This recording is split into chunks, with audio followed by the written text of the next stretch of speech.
আমাদের এখানেও কিন্তু ঠাকুর বানানোর তোড়জোড় শুরু হয়ে গেছে। তবে সামনে যেহেতু মনসা পুজো আর গণেশ পুজো, তাই জন্য দুর্গা ঠাকুরের পাশাপাশি কিন্তু মনসা ঠাকুর আর গণেশ ঠাকুরও বানানো চলছে। Hello everyone, it's Piu and welcome to my another new mini blog. আজকে সারা দিনটা কিন্তু আমরা একসাথেই ছিলাম, তবে সেটাও কিন্তু কাজের সূত্রে। চলো তাহলে শুরু থেকে সবটা শেয়ার করা যায়। বৃষ্টিতে ভিজে আমার কিটোটা এমন প্যাক প্যাক আওয়াজ করছিল, যেন মনে হচ্ছিল আমি বাচ্চাদের সেই প্যাক প্যাক বাসি লাগানো জুতোগুলো পরেছি। अरे हस्बैंड इधर पे थोड़ा झुको।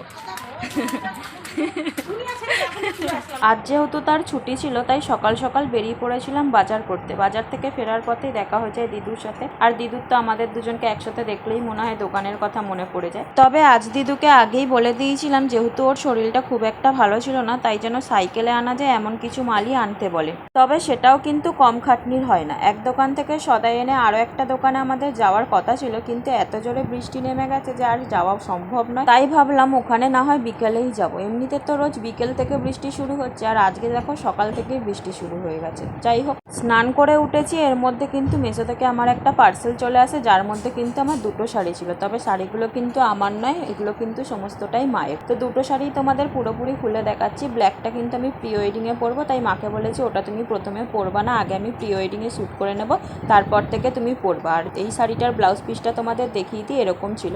আর দ্বিতীয় শাড়িটা মাই কিনেছে, এটা আমি প্রি ওয়েডিংয়ে পরার কোনো ইচ্ছা নেই, তবে শাড়িটা দেখো খুব সুন্দর। এটা ছিল এর ব্লাউজ। আর যেহেতু আমাদের বিকেলে আবারও বেরোনোর কথা ছিল, তাই মা ওকে বলেছিল আজকে তুমি এখানেই খাওয়া দাওয়া করো। তো দুপুরের খাওয়া দাওয়া কমপ্লিট করে কিছুক্ষণ রেস্ট নিয়ে বিকেলে তার আবদার ছিল নাকি সেও চিকেন স্টু খাবে। যাই হোক, আগের দিন চিকেন স্টুর ভিডিও দেখে তারও ইচ্ছা হয়েছে। তো আমি তাকে বলেছিলাম তুমি যদি হেল্প করো তাহলে আমি বানাতে রাজি আছি। তো আমাকে কিন্তু সে পুরোপুরি হেল্প করে, যতটা তার পক্ষে সম্ভব হয়েছে। তাতে কিন্তু আমাদের চিকেন স্টু বানানোতেও অনেক তাড়াতাড়ি হয়ে গেছে। আই হোপ যেন বিয়ের পরও আমরা এরকমই থাকতে পারি। যাই হোক, এদিকে চিকেন স্টুটা বসিয়ে কিন্তু আমরা এদিকে বেরিয়েছিলাম।